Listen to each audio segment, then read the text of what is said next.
Hyderabad cricket association నిధుల దుర్వినియోగం కేసులో ఈడీ రంగంలోకి దిగింది. ఎఫ్ఐఆర్తో పాటు ఇతర వివరాలు తమకు అందజేయాలంటూ ఈడీ అధికారులు సిఐడికి లేఖ రాశారు.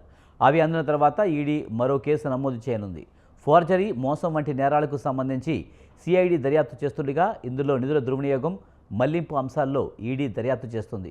తాను అధ్యక్షుడిగా గెలవడానికి ఉమ్మడి రాష్ట్ర మాజీ మంత్రి కృష్ణ యాదవ్ సంతకాన్ని ఫోర్జరీ చేసిన జగన్మోహన్ రావు గౌలీపుర క్రికెట్ అసోసియేషన్ పేరును శ్రీచక్ర క్రికెట్ క్లబ్గా మార్చి అందులో సభ్యుడిగా చేరి దాని ఆధారంగా 2023 అక్టోబర్ 20న హెచ్సిఏ అధ్యక్షుడిగా గెలిచినట్లు సిఐడి దర్యాప్తులో వెల్లడైంది.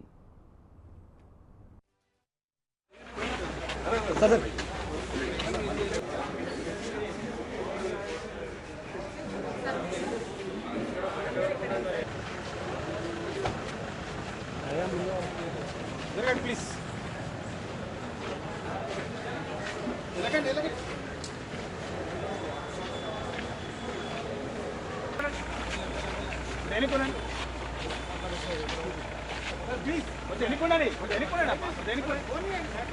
వెళ్ళాలి కదా పికప్ చేసినారు నోటీస్ కూడా ఎక్కడ పికప్ చేసినారు మమ్మల్ని.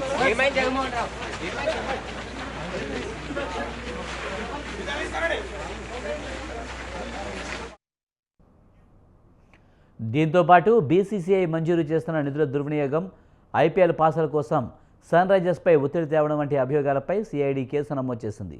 జగన్మోహన్ రావుతో పాటు శ్రీచక్ర క్రికెట్ క్లబ్ ప్రధాన కార్యదర్శి రాజేంద్ర యాదవ్, ఆయన భార్య, క్లబ్ అధ్యక్షురాలు కవిత, హెచ్సిఏ కోశాధికారి CJ Srinivasarao, CEO Sunil కాంటేలను CID అధికారులు ఇప్పటికే అరెస్ట్ చేశారు.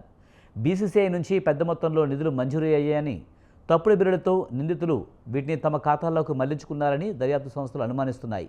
ఇలా జరిగి ఉంటే ఈడీ చట్టపరమైన చర్యలు చేపడుతుంది.